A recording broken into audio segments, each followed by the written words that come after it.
Next heading डालो super conductivity.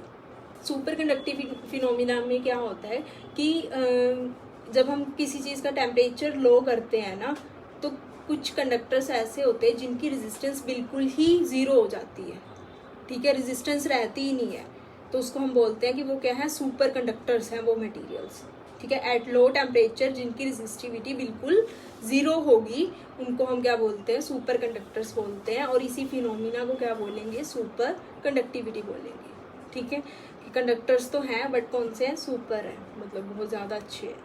लिखो इसके अंदर, at very low temperature certain metals and alloys lose their resistance and almost becomes zero. आगे लिखो, this phenomena is called superconductivity.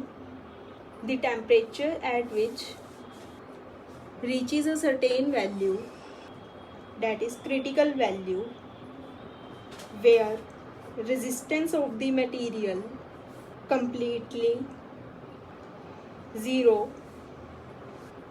then this temperature is called critical temperature or transition temperature. तो ऐसा एक temperature value आएगी जिसके बाद क्या होगी, रेजिस्टिविटी बिल्कुल ज़ीरो होगी, उस टेम्परेचर को हम बोलेंगे क्रिटिकल टेम्परेचर या फिर ट्रांजिशन टेम्परेचर, जहाँ जिसके बाद क्या हो गए हैं, कंडक्टर्स सुपर कंडक्टर्स बन चुके हैं, ठीक है। अब इसके अंदर इसकी एप्लीकेशंस लिख लो, कहाँ कहाँ यूज होते हैं super conductors. Used in making very strong electromagnets, comma डाल के लिख लो, to produce very high speed computers, comma डाल के लिख लो, used for transmission of electric power, ठीक है। अब मुझे रीज़न बता सकते हो कि सुपर कंडक्टर्स में ऐसा क्या हो जाता है कि जो वो बिल्कुल रेजिस्टिविटी उसकी ज़ीरो हो जाती है।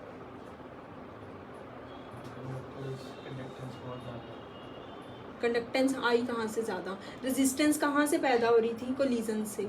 तो कुछ ऐसा हो रहा होगा कि जिसकी वजह से कोलिजन्स क्या होगी, ख़त्म होगी।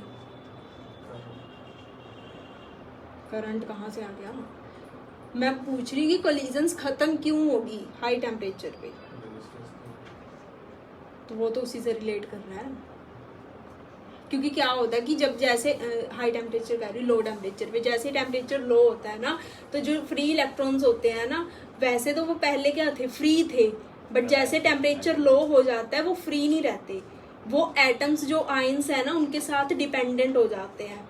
मतलब जो उनके अंदर वाइब्रेशंस हो रही थी वो म्यूचुअली होने लगी, एटम्स की और फ्री इलेक्ट्रॉन्स की, ठीक है। वो क्या हो गए, इंडिपेंडेंट से डिपेंडेंट हो गए, और जैसे डिपेंडेंट हो गए तो उनकी मतलब कोलिजन्स खत्म होगी, क्योंकि वो कनेक्टेड हो गए एक दूसरे से, कनेक्टेड हो गए तो कोलिजन्स खत्म होगी, कोलिजन्स खत्म होगी तो रेजिस्टेंस का बेस ही खत्म हो गया ना, तो रेजिस्टेंस खत्म तो कंडक्टिविटी हाई हो जाएगी।